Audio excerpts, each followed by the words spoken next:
Travel vlogging, as in creating video blogs that document and share your adventures, isn't just a way to showcase your trips. It's a powerful strategy for growing your audience, email list, and income, whether you're posting long form videos to YouTube or short form reels and TikToks. But how do you actually become a successful travel vlogger and transform your travel footage into a business building tool? Well, that is exactly what our guest, Sojourner White of Sojourneys, will be breaking down for us. Sojourner has grown her YouTube channel to almost 25,000 subscribers and has reached over 2.3 million views on the platform. She also won the 2025 Trailblazer Award at the Women in Travel Summit for her work in train travel vlogging, and today she'll be sharing her best tips to help you also see success with travel vlogging. But first, I want to direct your attention to the video description or the QR code on your screen, where I've shared a link to my free travel blogger resource library. Inside, you'll snag access to 75 plus resources, from cheat sheets to workbooks to workshops to video tutorials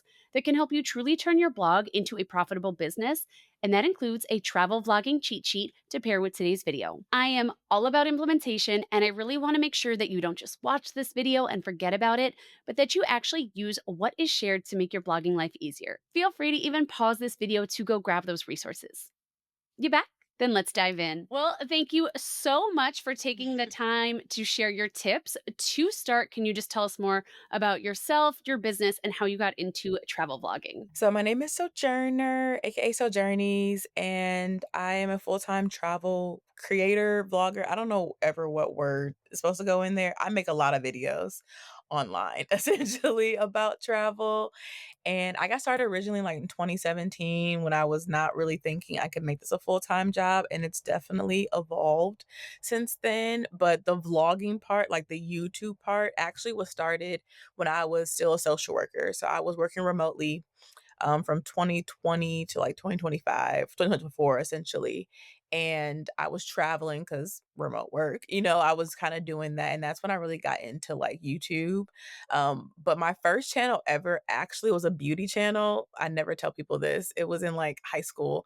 I was a makeup girly before I was a travel girly. And so that's actually my first YouTube channel. This like Sojourney is my second. It is more of the vlogging, but it was really just like I was traveling and I've always loved documenting things. I'm a collager too, so like archiving and stuff is really cool to me, and vlogging just seemed like another way to kind of document aspects of my life. So that's how I kind of got started vlogging, and now I'm more intentional about it. That was like in 2022, 2023 kind of, and then really like I'm like, okay, I like this. It's a lot of work, but I like it. How do I kind of streamline it? And now it's a full on travel vlogging channel for the most part now in 2025 as a full-time travel creator. The collaging makes sense because for anyone who missed it, I'll put it in the video description, show notes, whenever wherever you're listening. Sojourner created a really amazing guest workshop for my YouTube channel on scripting travel videos, and you had those cool collage like transitions. Mhm. That makes a lot of sense. Now, I'm curious, I do want to talk about niche a bit because this comes up so much. You've carved out a really unique space with your train travel content. How important is finding or creating a niche when it comes to standing out as a travel vlogger? I have been reflecting on niches now that I'm in it full time. I think it was different when I was kind of just doing it on the side. Like, I like trains, let me talk about them kind of vibe. I think when you jump from part-time creator to full-time creator, niching is important, but also there's pros and cons in my opinion to niching.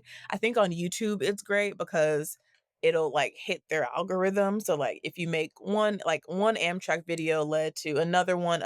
So like it was really great to build my channel. Also US train travel, which is a very unique form of train travel because we're not known for it for a lot of reasons around the country. So I think it was unique and a niche at the same time.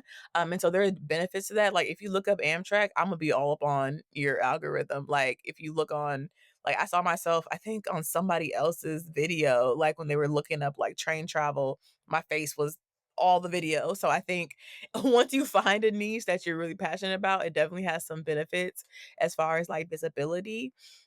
I do think you still want to kind of showcase other parts of who you are too, kind of in there. Like on my page, you'll see a lot of travel vlogs, train travel tips, a mix of that stuff because it's important, but you don't ever want to put yourself too much into a box.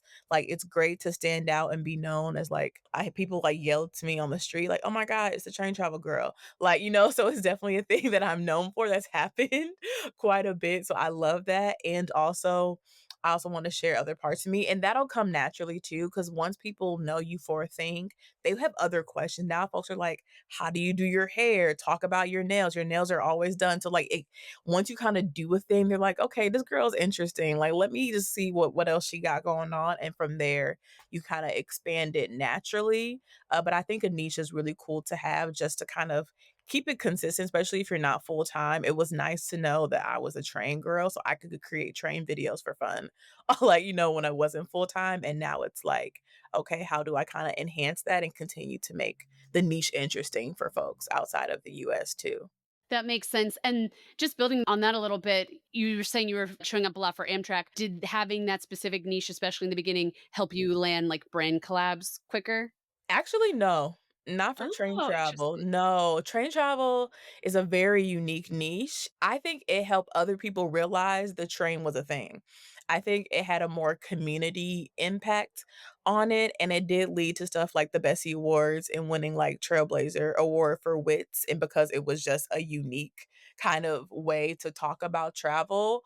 I still pitch quite a bit. Like I'm very much a pitcher. However, I will say now I think people are starting to understand, like, people want train experiences. I think in the US, it's a bit hard to, like, get folks on board just because train travel is inaccessible for a lot of people, unless you live, like, in the Northeast Corridor on the East Coast, or if you're like me and live near, like, Chicago. I'm in Milwaukee, but Chicago's an Amtrak hub, right? So it's harder if you, like, don't live in those kinda areas, but I think actually it's a harder sell. Like, I realized this year, I'm, like, trying to persuade folks, folks wanna be on the train, and, like, me doing my makeup on the train is interesting to folks and stuff like that, and so, no, actually, I don't necessarily got me more brand deals, but it did help me when I pitch, I stood out immediately to train companies.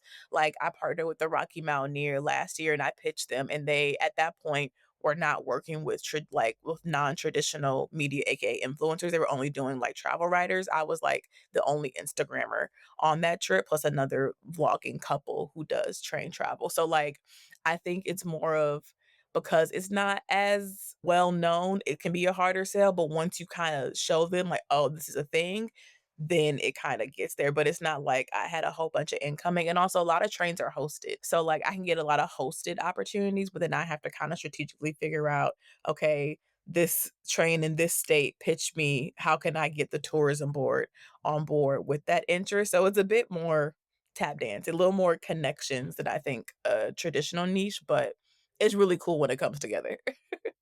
Love that. And I do want to get more into like the brand collab aspect a little bit later on, but I'm sure some people listening probably are just starting out. So I'm curious for someone who's like just getting started, how can they create a travel vlogging strategy versus just kind of like throwing spaghetti at the wall? Yes, my thing I always tell folks, you have to watch travel vloggers. I know people are like, create more than you consume. You need to consume though in the beginning to figure out how to structure a vlog. There's a lot of great storytellers online that talk about, how to structure a vlog.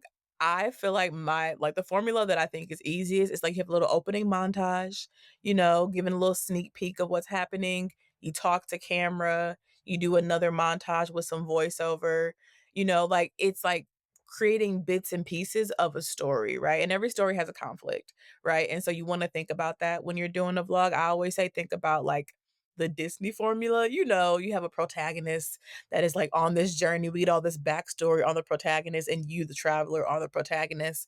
And then you kind of get to your place. Let's say you're traveling somewhere and oh my gosh, your flight's delayed. That's a great conflict and a very realistic one for travel. You have that conflict. Okay, so how do you feel about that?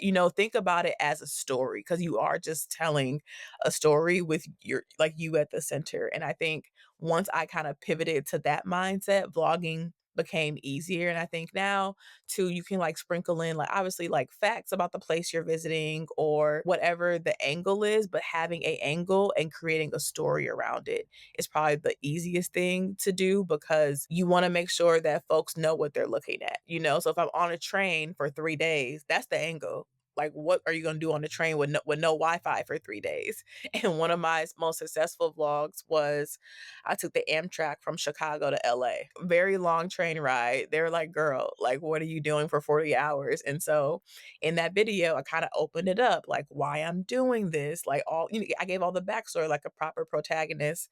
I talked to the camera, like, here are all the things I'm bringing to make sure I don't get bored on this train ride. Here's the food I ate. Here's the sights I saw. Here's how I felt about the train ride. And now let's go explore LA. You know, like it's a very much a story within a story of like, girl, 40 hours? Like, are you for real? And then folks are like, well, now that you're off the train, what are you doing? You know, so you kind of make it bingeable content, right? So after I got off the train, it was like, here is what I did solo in LA, you know? And so I think figuring out what the story is you want to tell and what's the angles. If you want to do a budget video, obviously you want to track the prices of that video. If you're doing a luxury video, make it feel luxury. I wanna see all the bougie things you do, like, figure out that angle, and from there, you can create a story that may not be the most realistic vlog sometimes, because sometimes it's like, how do you create a vlog that folks wanna watch? And there's a little bit of acting. There's a little bit of acting that goes into vlogging that people don't really talk about, but when you're creating a story, you wanna make sure it's engaging, like watching a TV show. You know, how do you make a 20-minute episode, essentially, with your life and like make it so that folks that only learn stuff about like the place you're visiting, but also are invested in you as the creator and also learn stuff and like enjoy it along the way. I love that you brought up storytelling because, again, like I mentioned before, for anyone listening, Sojourner taught like this really amazing scripting video with loads of examples, and I'll link that. I highly recommend watching it. But I'm curious if you have any tips right now just for like storytelling tips or key scripting tips you swear by, or any tips for like how you plan your shots and capture B roll to keep your viewers hooked.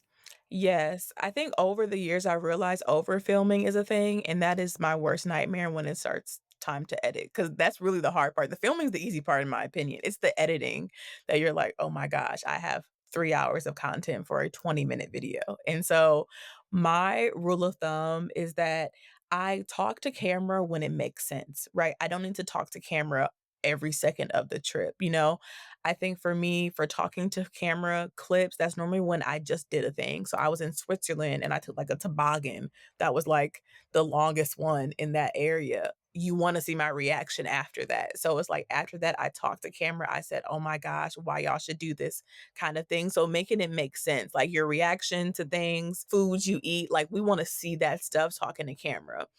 Now, do we need to see you walking around and narrating the history all the time? Not really, right? So you want to make those clips your B-roll shots. So if you're walking around a town, you can do shots of your feet walking for 3 seconds. And I make sure my clips for B-roll, if I know I'm going to montage or voice over it, are only 3 seconds long. I don't do like 25-second B-roll clips because I'm not going to realistically use that. So like my feet walking, the scenery, I don't know if it's the sun, the river, the people, the restaurants, like, you really still have to be a traveler when you're vlogging so you can capture the essence of the place you're visiting. If you're like, I was in Switzerland and we had, like, the trams, that makes for great B-roll shots, you know, because it's just kinda it moves automatically. I love capturing public transportation or even, like, if you're in a place that's surrounded by water, the ducks, like, just little things that make the viewer feel like they're there with you. Those are your B-roll shots. Obviously, you can put the camera on yourself to show yourself, like, looking around, again, a little bit of acting, in there just to kinda bring them with you, but those are more of my B-roll shots that I place and maybe voiceover or montage in between the shots where, like, I'm talking to you about, "Oh my gosh, I'm so excited to be here," kinda content too. I wanted to add too, for shots and angles, if you get no other shots for a video, you always have these 3, like a wide, like, establishing shot, so we know where you are, more of, like, a medium shot, maybe showing, you know, what's going on around you, and then a close-up or something of you interacting with your environment. I think There's a lot of other shots you can get that people always talk about too, like a POV shot, close up, all the different names. But I think if you get a wide shot to show us what we're looking at, put yourself in it so we kind of see ourselves in it too, and then just kind of what's going on around you for a few of the shots, you have a really good video already. So I love a good shot list. I'm a Notion girl. Okay, I live in my Notion. And so I do kind of have a general idea of like the video I want to create. Granted, I leave room for whatever will happen. I don't know. Something may happen I want to capture that I did not anticipate. So I leave room for that. But I love creating a shot list of like, okay, I'm going to start with the montage. Then once I get off the plane, I'll talk about how excited I am. Then I'll montage me my first day. Then I'll talk about my expectations, and kind of doing a formula that way, I think is really helpful and just helps you not overshoot and just kind of make it an easier, streamlined process. I used to do the really long clips for everything, even if it was just a foot shot. And then I'm like, oh my gosh, not only is my phone filling up and this is so much more to look at, but it took so much longer to load the clips into what I was using to edit. Then I caught on to, oh, wait, I'm only going to use like 3 seconds of this. Yes. And it's really good too because it teaches you to be more strategic as you vlog. I was doing 25-second shots and I was talking to If you look out on my channel, I have all my vlogs there. So you can see how they have changed and become more strategic over time. But I think you only really get that through practice. Like you figure out your vlog style, yes, by watching other vloggers, but also practicing what you actually like and what your audience like resonates with the most. And so, in the mix of all of those shots, always have some sort of conflict. Time is a great conflict. If you only have 24 hours in the city, people love those vlogs. Lean into that. If you have a delay, lean into that. If you got injured or something on a trip, people live to see how you navigated that. If you got sick, like I know these sound very like dramatic, but sometimes those make for the best vlogs. Or even if nothing happened, you could talk about traveling with ease and like how you always travel with ease. People want to be taught a thing too. So that's where like filling out the vlog and doing a lot of practice to figure out what's the story you want to tell is really important. I'm curious what strategies have helped you grow and engage your audience on both YouTube and Instagram because you do the long form and the short form. So, how do you encourage interaction so these algorithms keep pushing your videos? And then, kind of like a second part to that, have you noticed differences in what makes content take off on YouTube versus Instagram? I think for YouTube, I actually leaned into shorts and long form. I know people would normally, or at least nowadays, now that shorts is a thing, because it was not a thing, a few years ago, people were only doing like long form. And there are people now who only do shorts on YouTube. But I personally think doing a mix of shorts and long form is a great combination because shorts are essentially teasers for your long form content. And YouTube has a lot of really great tools nowadays where you can link. So say you create a bunch of short form content about a long form trip, you can link that long form video in that short form. And if folks are really interested, which people do, I posted short form videos without a long form. They're like, hey girl, where's the long form video? I want to watch the whole thing. They've asked me now, which is not something that happened, I would say, a year ago. So in the midst of like building your community just naturally by creating content, I think on YouTube in particular, you don't have to do a lot. I tried to do a long form weekly this year by myself. Absolutely not. Like, and I have a whole recap video of like I overestimated my abilities to create a long form weekly video, but I always make sure I have some shorts, so you kind of are able to tap into your audience that only watches the YouTube long form because there are people who never go to my Instagram. They only watch the YouTube videos and they're able to kind of get the best of both worlds. What I think is why my community is smaller on YouTube. I have like 25,000 subscribers, but they're very much like, hey girl, where you at now? What are we doing? Where you what hair color do you have right now? Like they're very much invested. And Instagram, they're invested too, but I think that's where the train travel niche really lives the most. And I think I can post more random videos on YouTube Short just to test them out, which I think is really cool as a creator to not always have these super structured voiceover like videos. And I can do more testing on YouTube Shorts. On Instagram, they like the more shareable content, valuable content, like 3 US scenic train rides. That always goes bonkers. I did a 3 luxury US train rides. That went crazy, like 7,000 likes on Instagram. So the more shareable content tends to do well for me personally on Instagram, and I think that's because folks want to see themselves in your content, and they wanna be able to see how can this help me? And I think for me, I'm even testing out doing shareable content that's not as straightforward. Like, how do I kinda bring some of the cinematic stuff over to Instagram? 'Cause the algorithm is changing once again, and folks are looking for, like, cinematic storytelling content. So even personally, that's an area I wanna test out more of, like, how is my audience gonna respond to my more chaotic travel with me in the airport videos? I'm just curious on how that's gonna do, and I feel like as creators, we get so caught up in the numbers and the algorithm that sometimes changing it up can be the best thing for you. So taking one of my little chaotic travel day videos and posting it on Instagram may open up my audience like, "Hey, we didn't know that you do these crazy things in the airport or that you also have very chaotic travel days," 'cause that's very relatable, you know? And so thinking about how to play up that on both of them, but I would say on Instagram, it's more of the shareable, valuable tips kinda content, and YouTube I have a bit more flexibility with it. Also, the YouTube Shorts algorithm, they're still developing it, I think, over there, and so there's a bit more freedom to kinda play around with it and see what works for you and folks, and it's a great way to kinda test out different content on both platforms, and sometimes they both work. So that's the other thing, but you won't know that unless you play around with it on both platforms. When you say they both work, are you sometimes sharing the exact same video to both?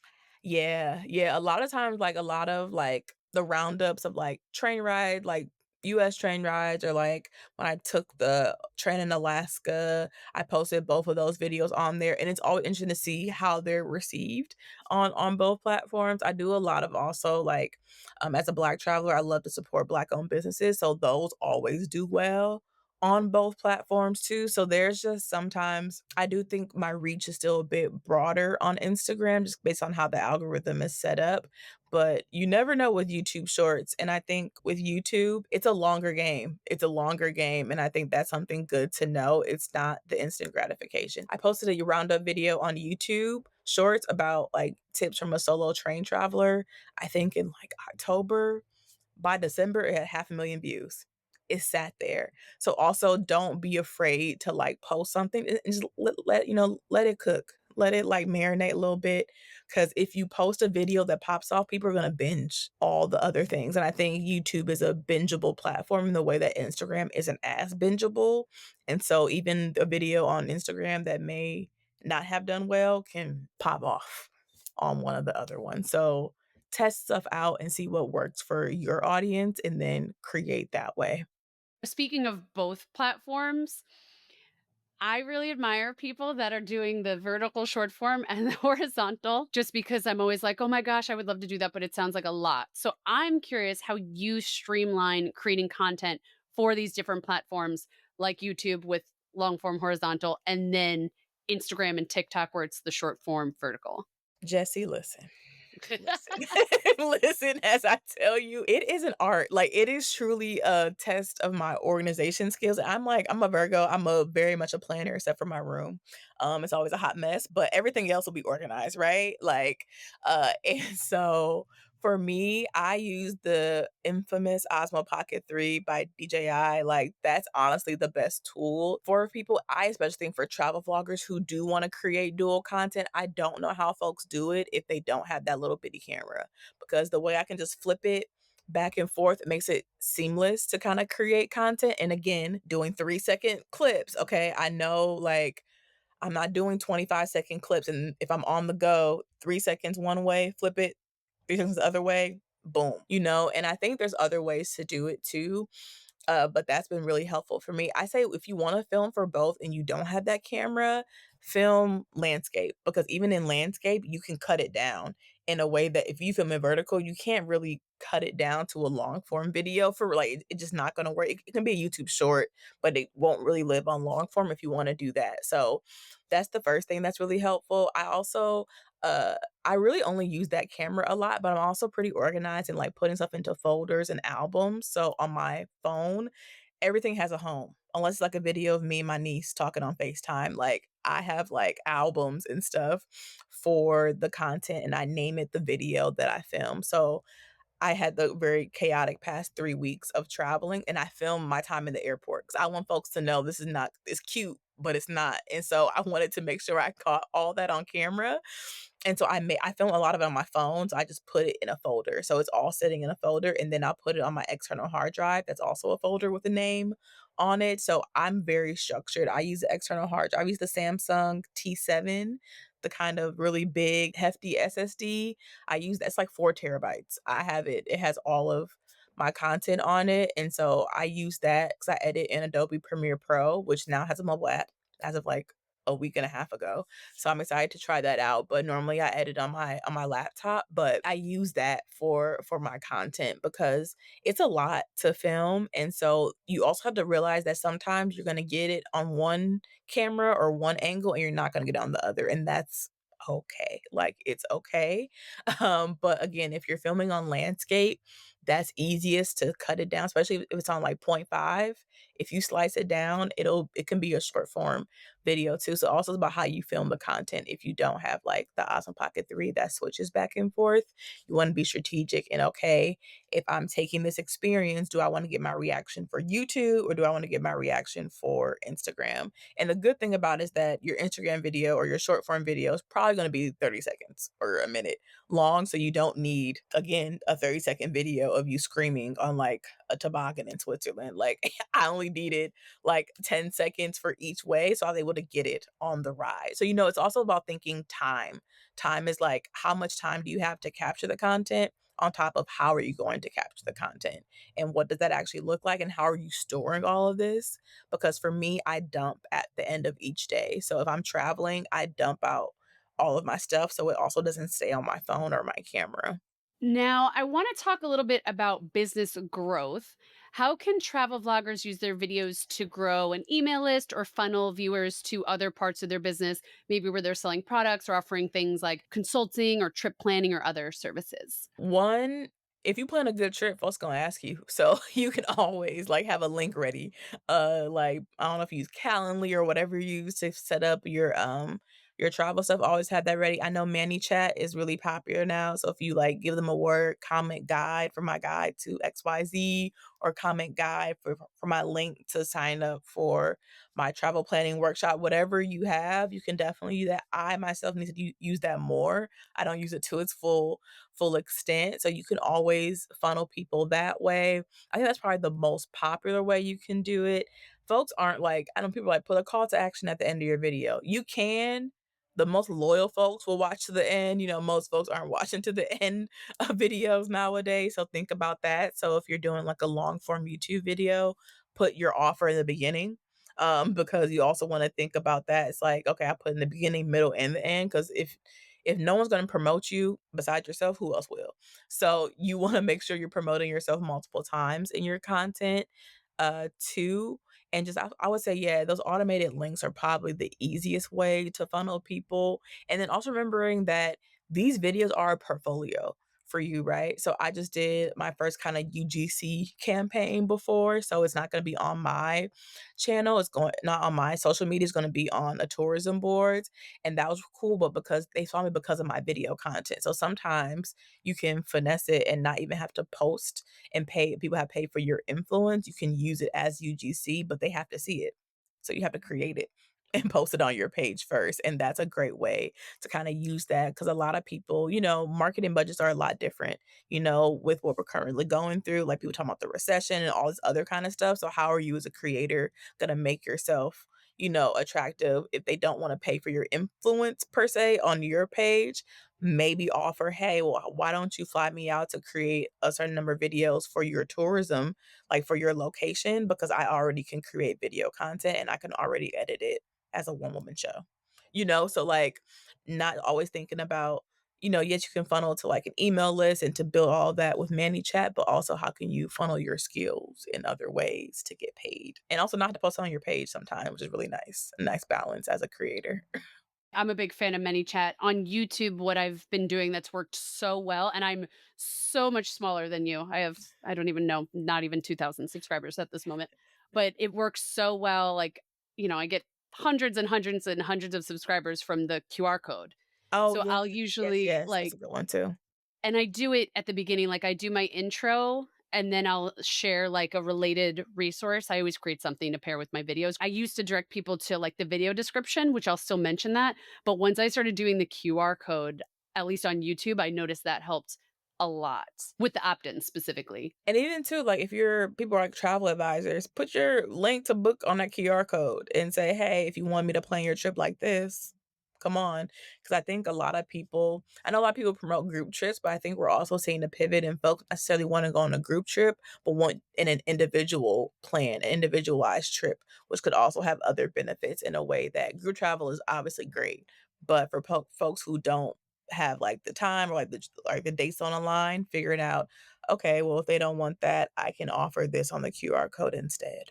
I think we were talking about this in my travel blog prosperity group. Some people in their lead group trips and how they're, like you said, moving more to the consulting, still doing both, but it's hard when it's like people might want to go on your group trip to wherever, Alaska, Tanzania, Italy, wherever, but they have a wedding that weekend. They can't get off work. So it's a great way to kind of further monetize the whole travel planning, travel niche. Building on monetization, what are the main ways that travel vloggers can monetize, whether through brand partnerships, affiliate marketing, platform ad programs, and what has worked best for you specifically? So this is my first full-time year being a travel creator. I've learned a lot.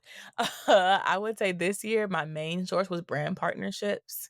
So that was probably the main thing. And then it's like using my influence or just my video skills. I think I learned this year that even if your video doesn't get a 1,000, 5,000 likes or shares, sometimes the brands just want that video to live on their page, right? And so that's where like the Instagram collab tool has been chef's kiss for a lot of us, and now YouTube Shorts has it too. So if you have brand partners, and I've seen an uptake in people asking me for my YouTube Shorts community as well, and just for my YouTube community in general. So thinking about that when you're out pitching, I think is important. Like I am someone who does not like Instagram. I think is the one people find me the most on, but also I'm posting on TikTok and YouTube Shorts too, because you don't own these platforms. So if you're using that as a way to kind of build your those brand partnerships, you want to keep that in mind. So that's been my main thing. I'm also in YouTube AdSense, which gives me a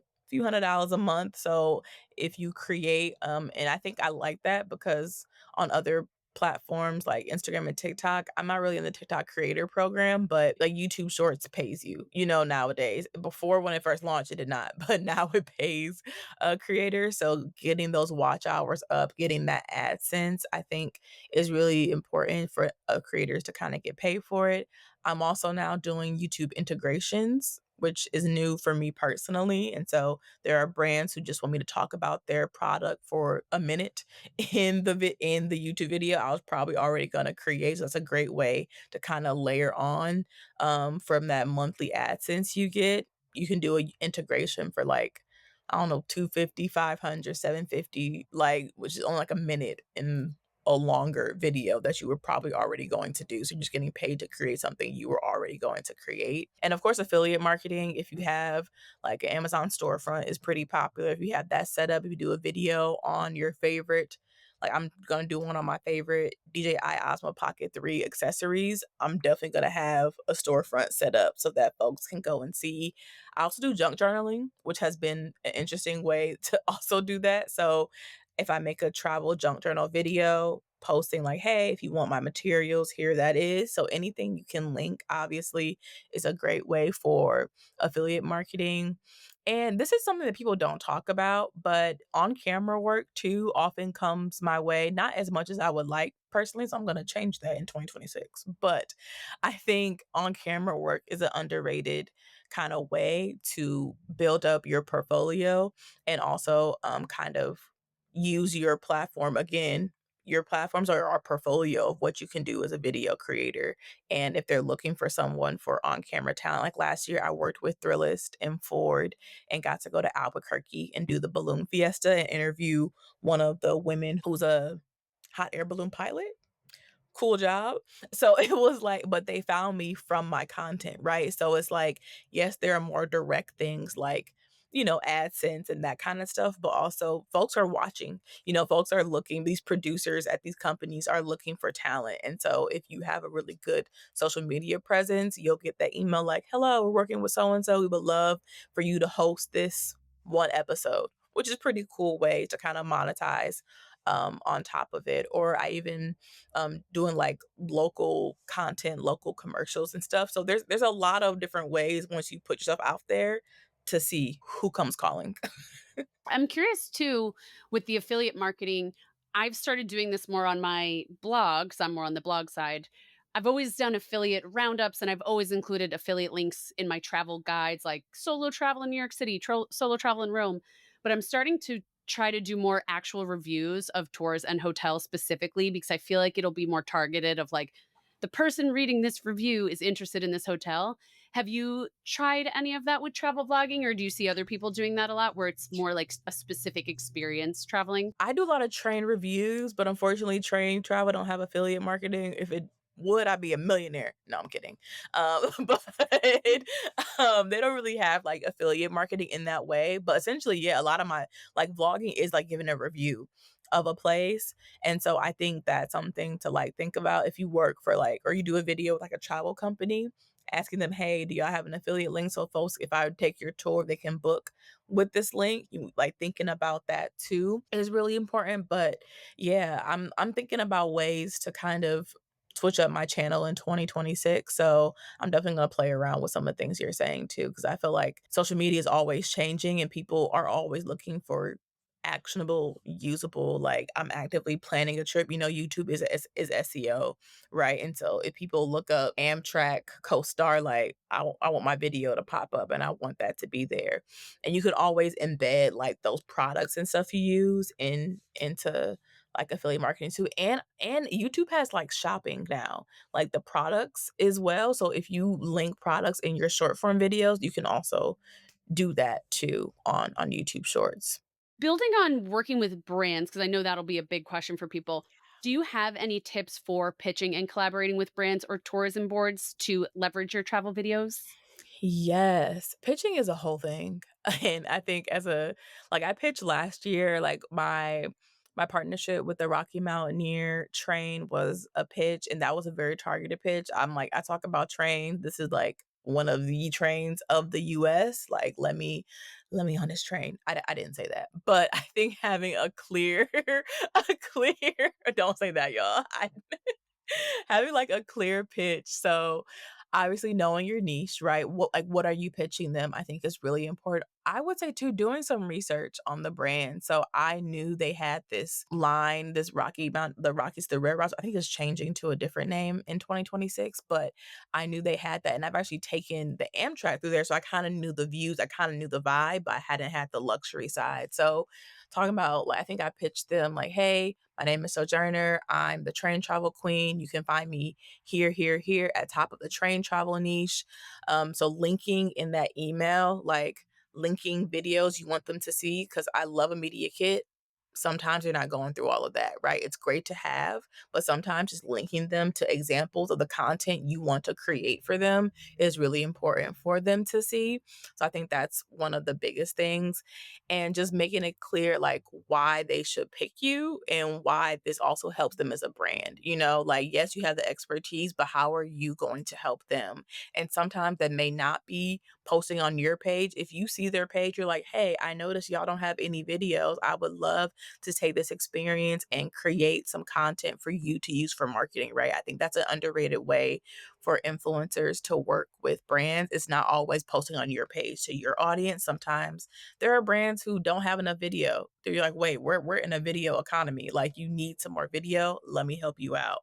So like once you realize they have a problem that they or may not knew they had, sometimes, like make them like, "Hey, actually we do need more video content and you do make great video content and we should actually have you come on our train." And so I think knowing the ask and knowing how your skills fulfill that ask is really important, and looking up what's currently happening. I know I didn't get to do it this year because being a first year entrepreneur is a whole thing, but I think next year I'm going to be more strategic in pitching fall train rides, but also be mindful that you should be pitching, like, if you wanna do seasonal content, I should have been pitching that in, like, June, because that's how far in advance they're planning their content. So keeping that in mind as well as you're pitching, like, if it's seasonal in, like, quarter 4, like, if it's fall or winter, you should be pitching in quarter 2 so they can get prepared because that's when they're looking at their budget for that time. So knowing that kind of back end stuff, I think is also important or just as important as aligning yourself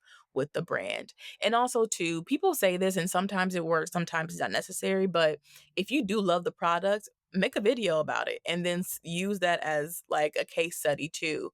There are lots of I like to make case studies of videos that were formal partnerships or even a concept I'm trying to pitch to a brand saying, "Hey, I made this series. People love it. I think your brand would fit perfectly in it," because brands wanna see themselves in your content. So how do you make them see yourselves in your content? Even if it's not just travel, like, I'm trying to get into the lifestyle niche a little bit more, like, I feel like I should have a sunscreen partner. That would be really cool because I'm always outside traveling, So even thinking out of the box kind of in that way too is something to think about when you're pitching, not just strictly travel experiences, but travel products you use. I actually had it was my honeymoon, but a brand that I'd worked with before, like, it was someone I was doing well with as an affiliate, and they had a new hiking clothing collection coming out, and they wanted it promoted, so they ended up not sponsoring the whole honeymoon, but they paid me a few thousand dollars basically to write a post about hiking on my honeymoon wearing their stuff. So that's such a great reminder of it's not just the tourism board and the hotel and the tours, like those places of course you can pitch, but there are other ways too when you think about the other products you're using. And I love that you mentioned selling your video clips to the brands. I always do this with photos, but because I'm not really a travel vlogger, I didn't even think of it on the video side. But of course, that makes so Mhm. much sense. And it's such a smart way to upsell your packages that you're already offering. And I always like to say this, I'm sure it's the same with video. If you are selling any commercial license media, whether it's photos or videos, that is never a free deliverable. Even if you have 0 followers, they would be paying other people to create that too. I'm always so sad when people give their photos away for free as, like, commercial license. I'm like, "No, no, no, no. That is worth Yeah. money."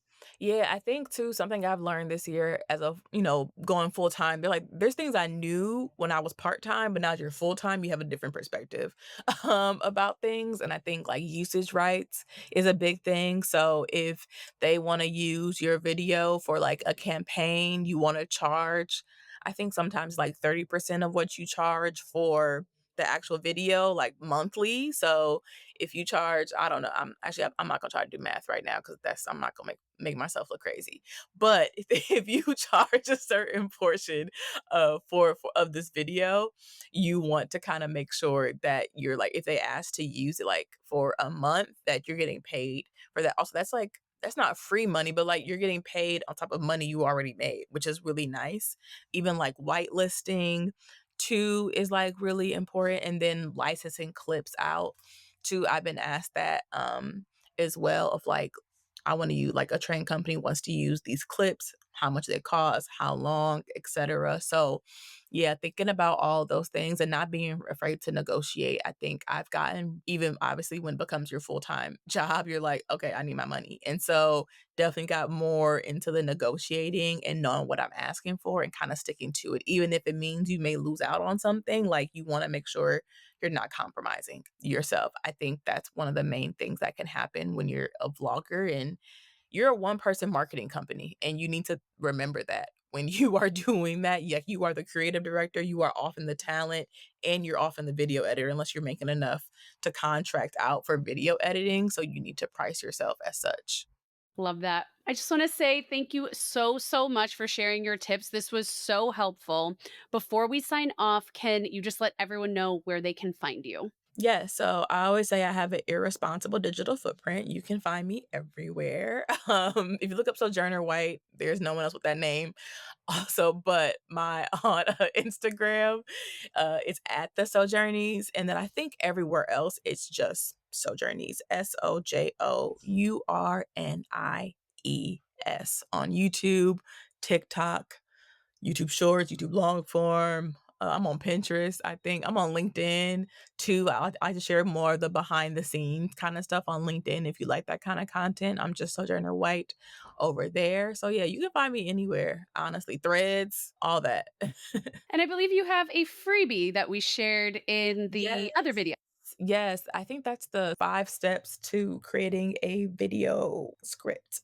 I have a Yes. cuter name for it. And I'll make sure it's all linked in the show notes so you can easily find Sojourner and grab her amazing freebie. All right, now I hope you enjoyed this video. I hope you feel inspired and empowered to create travel vlogs that engage your audience, grow your email list, and boost your income. Also, don't forget to grab access to the free travel blogger resource library linked in the video description or via the QR code on your screen. There are a ton of resources in there on growing your community and increasing your blogging profits, including a travel vlogging cheat sheet based on today's video. And of course, make sure to subscribe so you don't miss future videos sharing strategies for bloggers who want to turn their blogs into profitable full-time businesses. Happy blogging!